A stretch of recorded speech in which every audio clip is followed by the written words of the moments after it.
Saudari-saudara yang terkasih dalam Tuhan, selamat bertemu kembali dalam Renungan Harian MSC Provinsi Indonesia.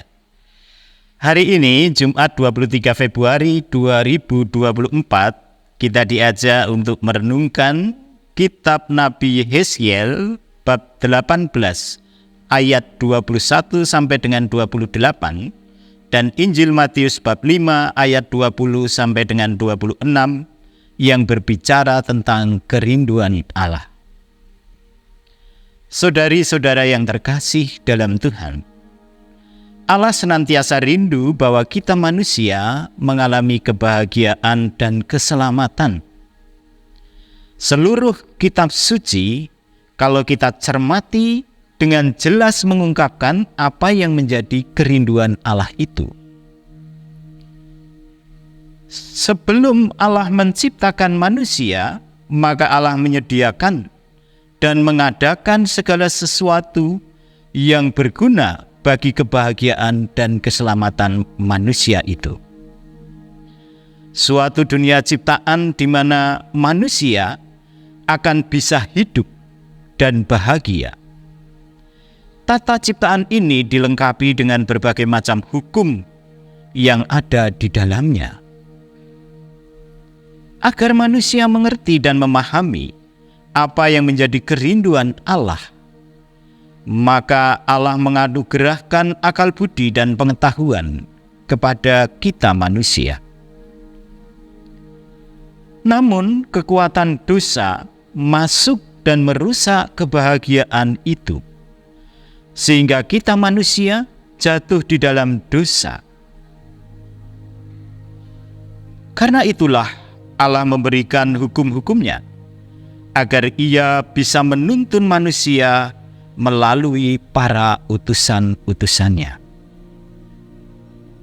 Yesus diutus Allah untuk memaklumkan dan menyempurnakan hukum itu, dengan menunjukkan kasih Allah yang begitu besar dan segala kebaikannya di tengah-tengah kehidupan manusia.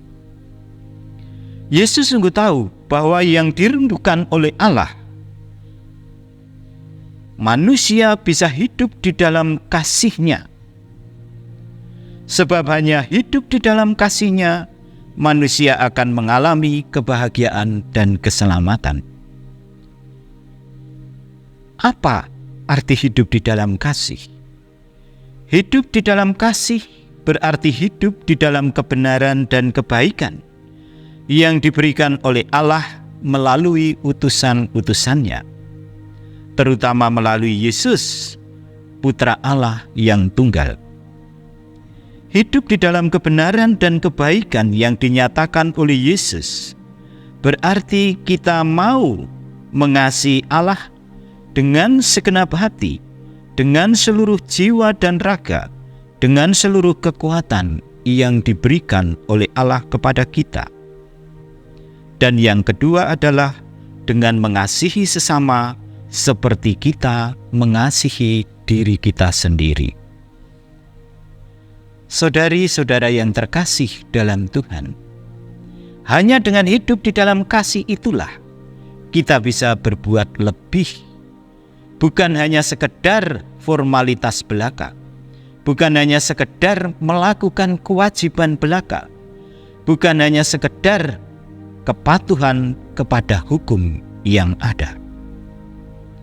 Yesus berkata, "Kalau hidup keagamaanmu tidak lebih benar daripada hidup keagamaan para ahli Taurat dan orang Farisi, sesungguhnya kamu tidak akan masuk ke dalam kerajaan surga."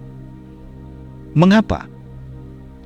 Karena orang Farisi melakukan semua di dalam kehidupan mereka supaya mereka dipuji orang, bahwa mereka orang yang patuh, orang yang suci, dan memenuhi kewajiban-kewajiban mereka. Namun sering mereka melakukan dan melalaikan kasih yang dikehendaki Allah sendiri, melalaikan belas kasih yang dirindukan oleh Allah. Bukankah sang pemazmur pernah berkata bahwa Allah tidak menghendaki persembahan, tetapi yang dikehendaki Allah adalah belas kasih. Dan apa itu belas kasih? Yesus menunjukkan kepada kita dalam pengajarannya, belas kasih itu kemurahan hati, pengampunan, kebaikan hati, ketulusan hati, dan sebagainya. Saudari-saudaraku yang terkasih dalam Tuhan, masa puasa adalah masa di mana kita diberi kesempatan untuk bisa melihat kembali kehidupan kita. Sejauh mana kita sudah hidup di dalam kasih, hidup di dalam kebenaran dan kebaikan yang diajarkan oleh Tuhan Yesus kepada kita.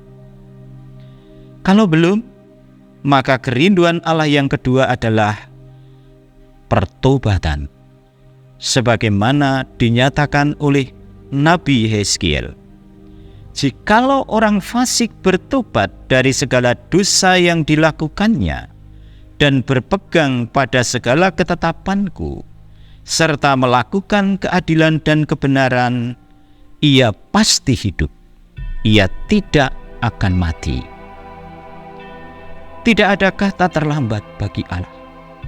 Selama ada kesempatan, marilah kita bangun hidup yang baru, hidup yang di dalamnya kasih dan kebenaran menjadi nyata, hidup yang di dalamnya segala kebaikan yang ditunjukkan Allah melalui Yesus Putranya semakin nyata.